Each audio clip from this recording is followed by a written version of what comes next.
বান্দা তার সাধ্যের সবটুকু চেষ্টার পরে নতজানু হয়ে যখন বলবে হাসবুনাল্লাহ, আল্লাহ তুমি আমার জন্য যথেষ্ট, নি'মাল ওয়াকিল, তুমি আমার শ্রেষ্ঠ অভিভাবক, তখন তার কি দরকার না দরকার এটা ডিল করে স্বয়ং আল্লাহ। এবং অনেক মুফাসসিরিন ইকরাম বলেছেন, অনেক আহলুল ইলমরা বলেছেন এটা হচ্ছে ইসমে আজম। ইসমে আজম এমন দোয়া যেটা দিয়ে দোয়া করলে আল্লাহ দোয়া কবুল করে, কিন্তু এটা কোনটা এটা নিয়ে ইখতিলাফ আছে। কোন আহলুল ইলম বলেন লা ইলাহা ইল্লা আনতা সুবহানাকা ইন্নী কুনতু মিনাজ জালিমিন, এটা হচ্ছে ইসমে আজম। সাইয়েদনা ইউনূস আলাইহিস সালাম পড়েছেন। নমরুদ বলে ইব্রাহিম তুমি নাকি মূর্তির পূজা না করে কোন নতুন রবের ইবাদত করো, কে তোমার রব? সাইয়েদনা ইব্রাহিম বললেন রব্বি আল্লাযী ইউহয়ী ওয়া ইউমীত, আমি এমন রবের ইবাদত করি যিনি জীবন দেন, যিনি মৃত্যু দেন। নমরুদ বলে তাই নাকি?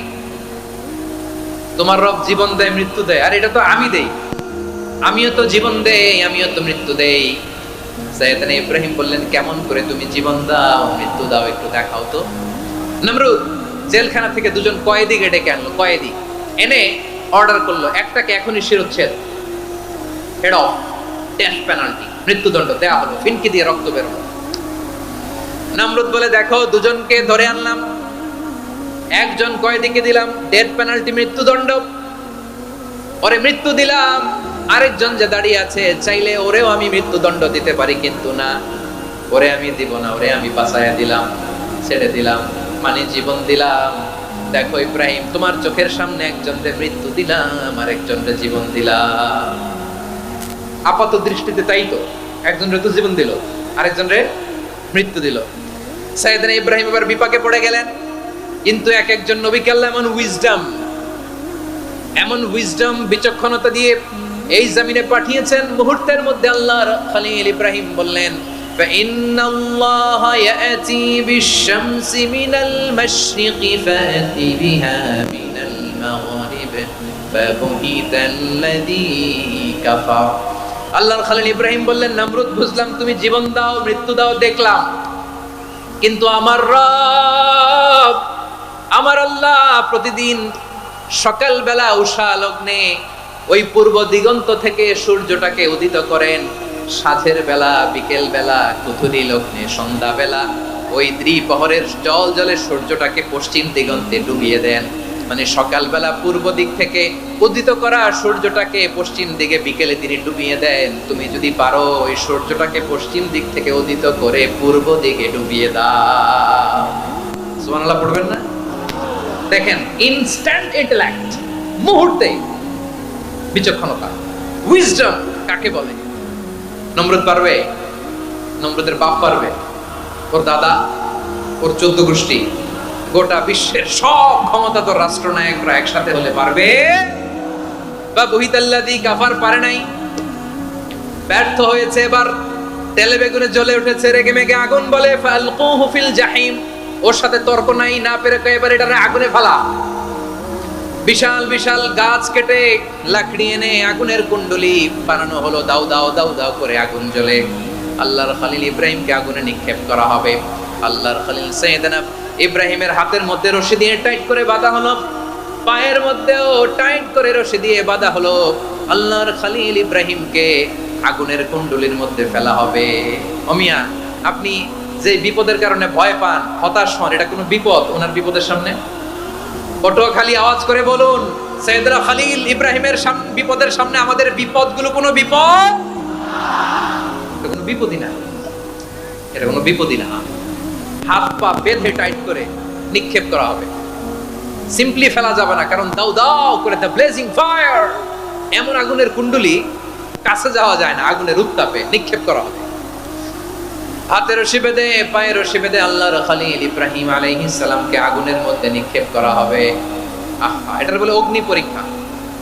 উনি অগ্নি পরীক্ষার সম্মুখীন হয়েছে, এজন্য কঠিন পরীক্ষাকে আমরা অগ্নি পরীক্ষার সাথে তুলনা করি, ঠিক কি না?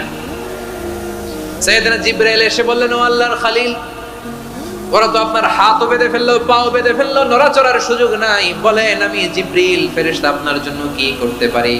আল্লাহর খলিল ইব্রাহিম বলেন ও জিবরাইল তোমার কাছে আমার কোনো চাওয়া পাওয়া নাই। সুবহানাল্লাহ বলেন।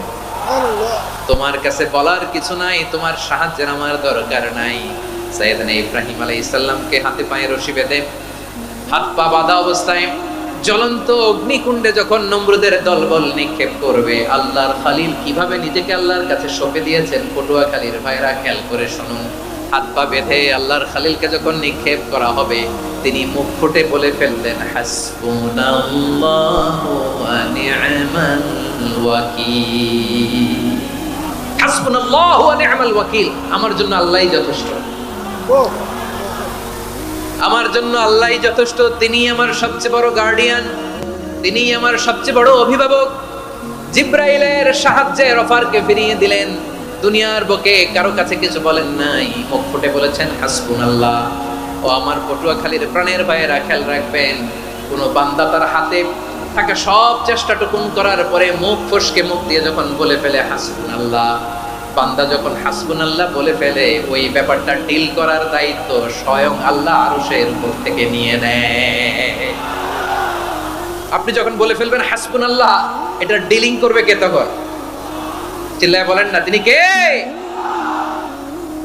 বান্দা তার সাধ্যের সবটুকু চেষ্টার পরে নতজানু হয়ে যখন বলবে হাসবুনাল্লাহ, আল্লাহ তুমি আমার জন্য যথেষ্ট, নি'মাল ওয়াকিল, তুমি আমার শ্রেষ্ঠ অভিভাবক, তখন তার কি দরকার না দরকার এটা ডিল করে স্বয়ং আল্লাহ।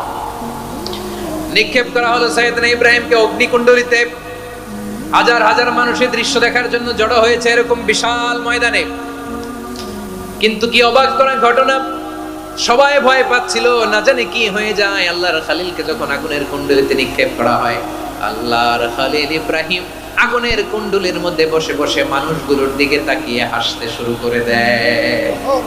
কারণ আকাশ থেকে রব্বুল আলামিন স্পেশাল ভার্ডিক্ট নাজিল করেছেন, স্পেশাল হুকুম জারি করেছেন, কুলনা ইয়া নারু কুনি বারদান ওয়া সালামান আলা ইব্রাহিম। ও আগুন খবরদার, সৃষ্টি শুরু থেকে তোকে একটা ধর্ম আমি বাতলে দিয়েছিলাম, তোর ধর্ম আগুনের ধর্ম হলো যা পাবে জ্বালিয়ে সারখার করবে। আল্লাহ বলল, আগুন তোর ধর্ম দিয়েছিলাম, তুই সব জ্বালিয়ে পুড়িয়ে সারখার করে দিবি, কিন্তু ক্ষণিকের জন্য আমি তোর জ্বালিয়ে দেওয়ার ক্ষমতাটাকে কেড়ে নিলাম, জ্বালিয়ে ভস্ম করে দেওয়ার ক্ষমতা আমি কেড়ে নিলাম। কুনি বারদান, ঠান্ডা হয়ে যা, কিন্তু এত বেশি ঠান্ডা হবি না আবার আমার ইব্রাহিমের জন্য সর্দি লেগে না যায়। সুবহানাল্লাহ, এত আস্তে বললে হবে? কুনি বারদান, বারদ মানে বরফ, ঠান্ডা, ঠান্ডা হ, কিন্তু এত ঠান্ডা হবি না যাতে আমার ইব্রাহিমের কষ্ট হয়। আগুন বলে, আল্লাহ একবার বললাম ঠান্ডা হ, এত ঠান্ডা হবি না যাতে খলিলের সর্দি না লাগে। কেমন ঠান্ডা হব, কেমন এনভায়রনমেন্ট তৈরি করে দেব বলো? আল্লাহ বললেন, সালামান আলা ইব্রাহিম, আমার খলিল, আমার কলিজা, আমার ইব্রাহিমের জন্য তুই জান্নাতের গুল বাগিচা হয়ে যা। ও ভাই, নবী মুসার মতো ঈমান হলে রাস্তা হবে সাগর জলে, নবী ইউসুফের মতো ঈমান হলে একে একে দরজা খুলে, নবী ইব্রাহিমের মতো ঈমান যদি আজও থাকে বিদ্যমান, অগ্নিকুণ্ডে দেখতে পাবে খুবসুরতে ফুলবাগা। কুলনা ইয়া নারু কুনি বারদান ওয়া সালামান আলা ইব্রাহিম। বান্দা যখন মুখ দিয়ে বলে হাসবুনাল্লাহ, আমার আল্লাহ আমার জন্য যথেষ্ট, এই বলে যখন নিজেকে সঁপে দেয়, তার কি লাগবে ওই দায়িত্ব স্বয়ং নিয়ে নেয় কে? সবাই বলেন, স্বয়ং নিয়ে নেয় কে? তাহলে আমার প্রিয় ভাইরা, বিপদের শুরুতেই আমরা বলবো ইন্না লিল্লাহ। শুরুতে কি বলবো? এরপরে যেই বাক্যটা পড়ে নিজের পরিস্থিতিকে আল্লাহর দরবারে সঁপে দিব, সেটা হচ্ছে হাসবুনাল্লাহ। সেটা কি? বিষ্ণু বলেন, লা ইয়াজালু লিসানুকা রাতাবান মিন যিকরিল্লাহ, সব সময় আল্লাহর স্মরণ দিয়ে, জিকির দিয়ে জিহ্বাটারে সিক্ত রাখো। আর শয়তানু জাসিমুন আলা কলবি ইবনে আদম, শয়তান বনি আদমের কলবে খামচি মেরে বসে থাকে। ফাইদা যাকারাল্লাহ খানাসা, মানুষ যখন আল্লাহর স্মরণ করে জিকির করে, শয়তান দৌড়ে পালায়। ওয়া ইদা গাফালা ওয়াসওয়াসা, যখনই বনি আদম গাফেল হয় তখনই শয়তান তার হৃদয়ে ওয়াসওয়াসা দেয়। এজন্য বিপদে পড়লে ইন্না লিল্লাহ, নিজের সবটুকুন করার পরে, নিজের রোল প্লে করার পরে নিজেকে আমরা কি বলে সঁপে দিব? সবাই বলেন, সবাই বলতে হবে, আরো জোরে বলে, মনে থাকবে? বিপদে পড়লে প্রথমে ইন্না লিল্লাহ, এরপরে নিজেকে যখন সঁপে দিব তখন হাসবুনাল্লাহ। এরপরে কঠিন বিপর্যয় যখন বিশ্বনবী পড়তেন তখন কি করতেন? এমন বিপদ মাঝে মাঝে হয় না, দেয়ালে পিঠ থেকে যায়, চোখে মুখে অন্ধকার, কি করব দিশা খুঁজে পাই না, এরকম হয় কখনো? হ্যাঁ, আপনাদের হয়?